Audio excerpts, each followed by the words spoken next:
बच्चों अब आप देखिए लीनियर इक्वेशन के 2 क्वेश्चन हम लोगों ने कर लिए थे। आगे हम और भी कई लीनियर इक्वेशन करेंगे क्योंकि ये इंपॉर्टेंट है, एग्जाम में ज़्यादा पूछा जाता है। अब ये क्वेश्चन देखिए बच्चों, जैसे ये लिखा है dy by D x plus 2y upon X is equal to sine X. तो क्वेश्चन देख करके हम पहचान गए, यहाँ dy लिखा है, एक y का यहाँ मल्टीप्लिकेशन है, ओके नीचे dx है तो ये भी x का फंक्शन है और ये भी x का फंक्शन है। इस तरीके से देख करके हम पहचान जाते हैं कि ये इक्वेशन हमारा लीनियर डिफरेंशियल इक्वेशन है। देखो बच्चों, यहाँ पर dy बाई डी एक्स है, यहाँ dy है, एक y का मल्टीप्लिकेशन है और ये x का फंक्शन, यानी ये हमारा p हो जाएगा और ये भी हमारा x का फंक्शन, ये हमारा q हो जाएगा। ओके, तो ये हमारा किस टाइप का इक्वेशन है? ये हमारा इस टाइप का इक्वेशन है कि dy by D x plus का P y is equal to Q. यहाँ पर ये p और q x के फंक्शन है, यहाँ पे p का मान 2 अपॉन एक्स है और q का मान साइन x है। तो हम पहचान गए बच्चों कि ये लीनियर इक्वेशन है, क्लियर हो गया।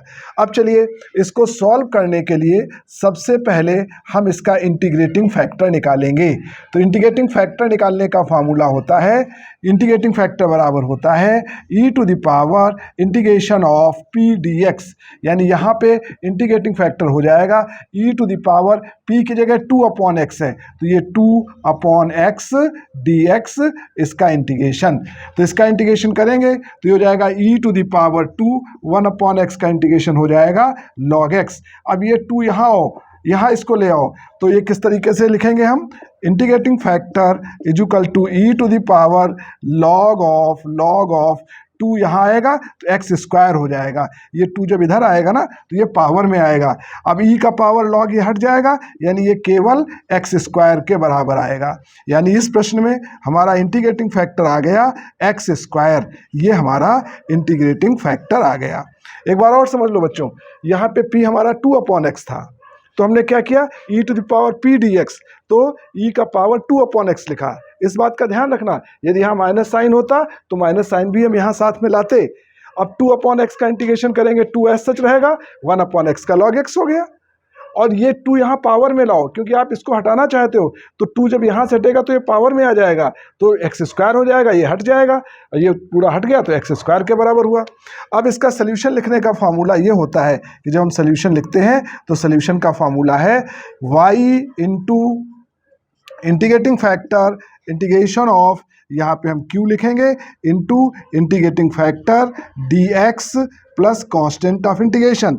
तो यहाँ पे y हो जाएगा, इंटीग्रेटिंग फैक्टर क्या है, एक्स स्क्वायर हो जाएगा, इंटीग्रेशन ऑफ q, यहाँ पे देखो बच्चों कितना है, इस प्रश्न में q कितना है, साइन x हो जाएगा, into integrating factor that is x square हो जाएगा, dx हो जाएगा और कांस्टेंट ऑफ इंटीग्रेशन। अब ये हमारा बराबर हो जाएगा y इंटू एक्स स्क्वायर। अब इसका इंटीग्रेशन बच्चों निकालने का मैंने शॉर्ट मेथड आपको पहले समझा चुका हूँ।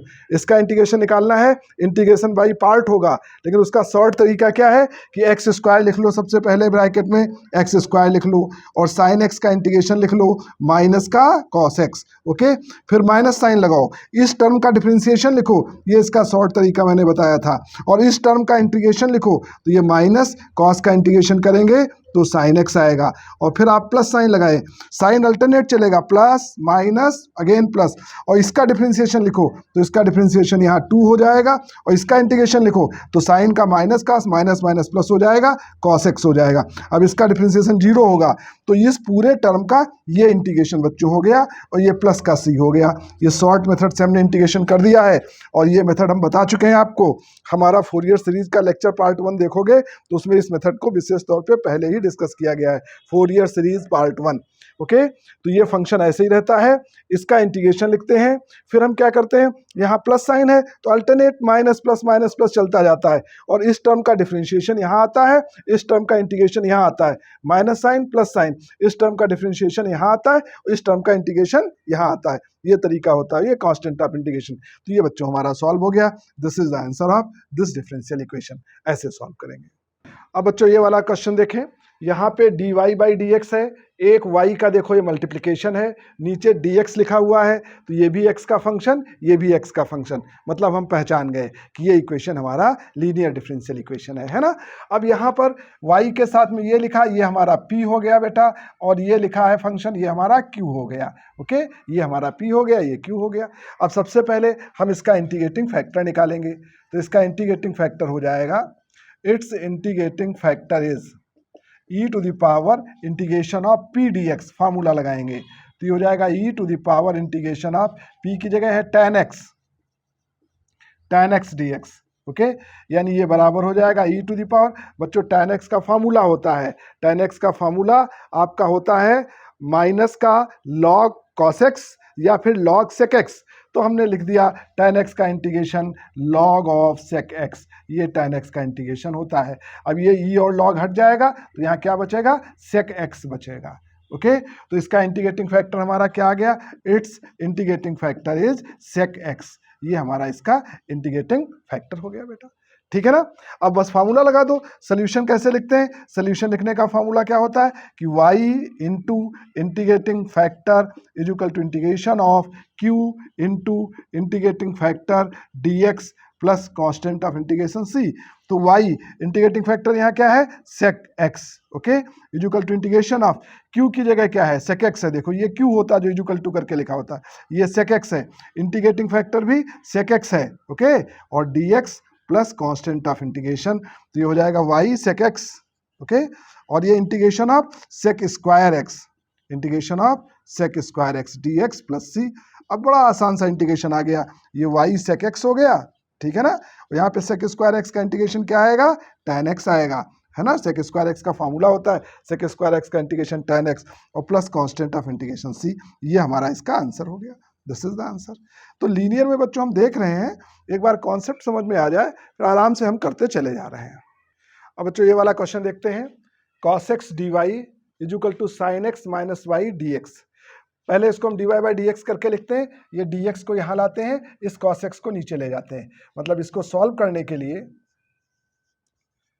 पहले बच्चों में ऐसा लिख रहे हैं, ये dy है, ये dx है, तो dx को यहाँ लाओ, तो ये हो जाएगा dy by dx is equal to, ये cos x नीचे आ जाएगा, ये हो जाएगा sin x minus y upon cos x, ये ऐसा हो जाएगा।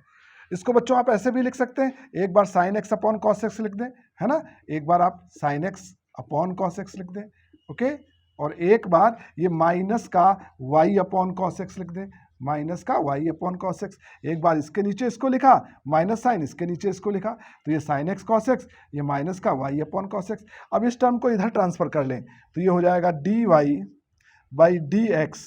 ओके, इसको इधर ट्रांसफर करो तो ये हो जाएगा प्लस का y upon cos x, y upon cos x is equal to, है ना, sin x upon cos x से क्या बचेगा, tan x, राइट। ये टर्म हम इधर ले आए, ओके, ये वाला टर्म हम इधर ले गए, तो ये प्लस साइन हो गया, y अपॉन cos x यहाँ आ गया, और ये जो साइन अपॉन cos था इसकी जगह tan लिखा। अब ध्यानपूर्वक बच्चों इस प्रश्न को देखो, यहाँ dy है, एक अकेले y का मल्टीप्लिकेशन है, यहाँ dx है, तो ये भी x का फंक्शन, ये भी x का फंक्शन, यानी ये तुम्हारा कैसा क्वेश्चन बन गया, ये आपका बन गया लीनियर डिफरेंशियल इक्वेशन। आप चाहो तो इसको ऐसा लिख लो कि dy by dx, 1 upon cos x की जगह आप ऐसे भी लिख सकते हैं sec x into Y is equal to tan x, आप इसको ऐसा भी लिख सकते हैं। अब यहाँ पे dy है, एक y का मल्टीप्लिकेशन है, 1 upon cos x sec x हो गया, यहाँ dx है, तो ये देखो x का टर्म है तुम्हारा और ये भी x का टर्म है तुम्हारा, तो ये तुम्हारा p हो गया, ये तुम्हारा q हो गया, यानी ये हमारा कैसा क्वेश्चन है, लीनियर डिफरेंशियल इक्वेशन है। अब इसको सॉल्व करने के लिए बच्चों इसका इंटीग्रेटिंग फैक्टर निकालेंगे, तो इसका इंटीग्रेटिंग फैक्टर देखो क्या होगा, इट्स इंटीग्रेटिंग फैक्टर इज, इसका इंटीग्रेटिंग फैक्टर होगा e to the power integration of p dx। अब p आपका यहाँ पे क्या है, sec x, तो इसका इंटीग्रेटिंग फैक्टर क्या हो जाएगा, e to the power integration of sec x dx, और sec x का फॉर्मूला मालूम है बेटा, तो इसका इंटीग्रेशन फैक्टर क्या होगा, e to the power sec x का इंटीग्रेशन होता है log of sec x plus tan x, ये sec x का इंटीग्रेशन होता है, और e और log हट गया, तो इसका इंटीग्रेटिंग फैक्टर हमारा क्या बना, it's integrating factor is sec x plus tan x, ये इसका इंटीग्रेटिंग फैक्टर हमारा बन गया sec x plus tan x, this is the integrating factor. Okay, तो ये हमारा इंटीग्रेटिंग फैक्टर आ गया। अब हम क्या करेंगे, अब हम इसका सोल्यूशन लिखेंगे, फार्मूला लगाकर फिर हम इसका सोल्यूशन लिखेंगे। तो बच्चों हम इसका सोल्यूशन लिखेंगे, सोल्यूशन होगा y into integrating factor is equal to integration of q into integrating factor dx plus constant of integration c। अब यहाँ पे वैल्यू रख दो, y इंटीग्रेटिंग फैक्टर इसका क्या है बेटा, sec x plus tan x, तो यहाँ पे क्या हो जाएगा sec x plus tan x, okay tan x is equal to integration of q कितना आया है tan x, q हमारा tan x है, इंटू इंटीग्रेटिंग फैक्टर कितना आया है sec x plus tan x, ये हमारा इंटीग्रेटिंग फैक्टर आया है dx। अब इसका इंटीग्रेशन देखो बच्चों कैसे लिखेंगे, ये हमारा हो जाएगा y, यहाँ पे ये एज सच रहेगा sec x plus tan x, ये हमारा एज सच रहा इक्वल टू, इसको थोड़ा मल्टीप्लाई कर लो तो ये हो जाएगा sec x into tan x, sec x into tan x और प्लस का ये tan स्क्वायर x हो जाएगा, ये tan स्क्वायर x dx हो जाएगा। ओके, अब इसका इंटीग्रेशन करेंगे जब बच्चों तो ये टर्म तो हमारा यही रहेगा y sec x plus tan x, ये टर्म तो हमारा यही रहेगा। ओके, और यहाँ पे जब इसका इंटीग्रेशन करेंगे sec x tan x का इंटीग्रेशन तो sec x हो जाएगा, लेकिन जब tan स्क्वायर x का इंटीग्रेशन करेंगे तो जब कभी भी ध्यान रहे बच्चों 1 प्लस tan स्क्वायर एक्स बराबर sec स्क्वायर एक्स होता है, तो tan स्क्वायर एक्स का डायरेक्ट इंटीग्रेशन कभी नहीं होगा। जब tan स्क्वायर एक्स का इंटीग्रेशन करना हो तो tan स्क्वायर एक्स की जगह हमेशा क्या लिख लेते हैं sec स्क्वायर एक्स माइनस 1, इस बात का ध्यान रखना। डायरेक्ट tan स्क्वायर एक्स का इंटीग्रेशन नहीं होगा, tan स्क्वायर एक्स की जगह sec स्क्वायर एक्स माइनस 1 लिख लो, और अब sec स्क्वायर एक्स का इंटीग्रेशन क्या होगा tan x होगा, और 1 का इंटीग्रेशन क्या होगा x होगा, और ये आपका इंटीग्रेशन कांस्टेंट ये सभी में रहेगा।